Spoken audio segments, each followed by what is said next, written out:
Assalamualaikum warahmatullahi wabarakatuh.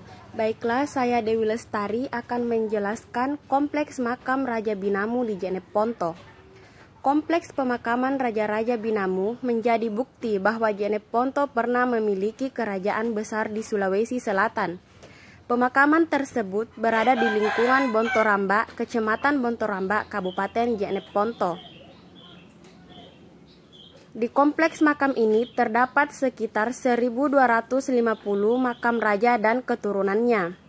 Luas area pemakaman sekitar 23.127 meter kubik. Seperti makam-makam kuno lain di Sulawesi Selatan, batu nisan di tempat itu berukuran lebih besar daripada batu nisan pemakaman umum.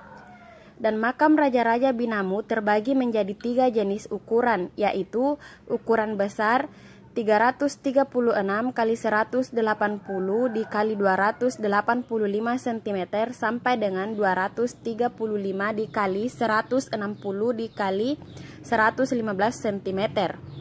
Ukuran sedang 230 x 150 x 100 cm sampai dengan 150 dikali 90 dikali 50 cm, dan ukuran kecil 157 dikali 80 dikali 45 cm sampai dengan yang terkecil.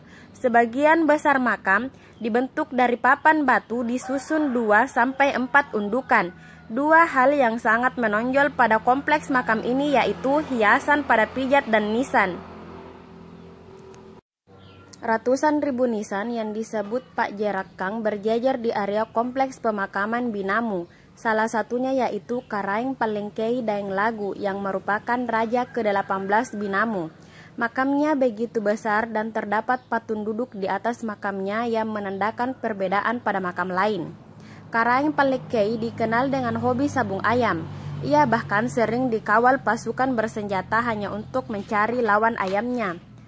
Katanya, jika ada yang membuat kerusuhan, Karaeng Palengkei hanya mengirim anjing pelacak.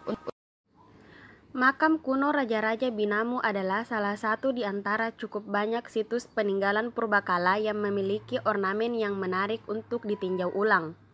Makam tersebut memiliki keunikan tersendiri jika dibandingkan dengan makam-makam kuno lainnya, baik dilihat dari segi 6 tipologinya maupun dari segi 6 ornamennya, serta dari segi 6 simbolik estetisnya.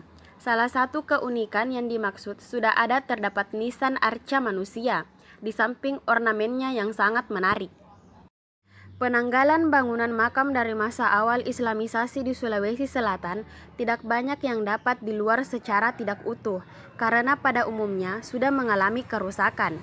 Dari peninggalan yang masih dapat ditelusuri terlihat bahwa arsitektur makam kuno pada masa awal Islamisasi di Sulawesi Selatan lebih banyak berperan sebagai simbol estetika.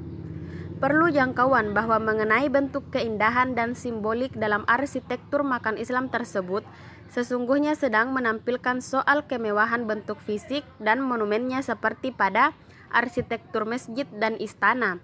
Namun di balik kesederhanaannya itu memiliki latar belakang sejarah dan simbolik tersendiri dalam konteks budaya dan tradisi masyarakat setempat.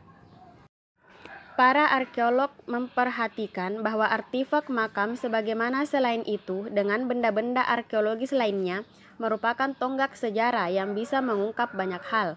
Ambari mengatakan bahwa artefak makam tersebut kembali jangan dilihat sendiri mata pada bentuk dan hiasannya, tetapi yang lebih penting adalah dilihat sebagai karya budaya yang dihasilkan oleh suatu masyarakat pada masa akhirnya.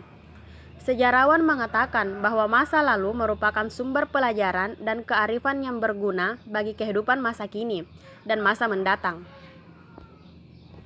Berdasarkan tipologinya, bangunan makam ini dapat diklasifikasikan atas bangunan makam berundak yang disusun dari papan batu dengan model 1, bentuk ramping dengan gunung tanpa sayap.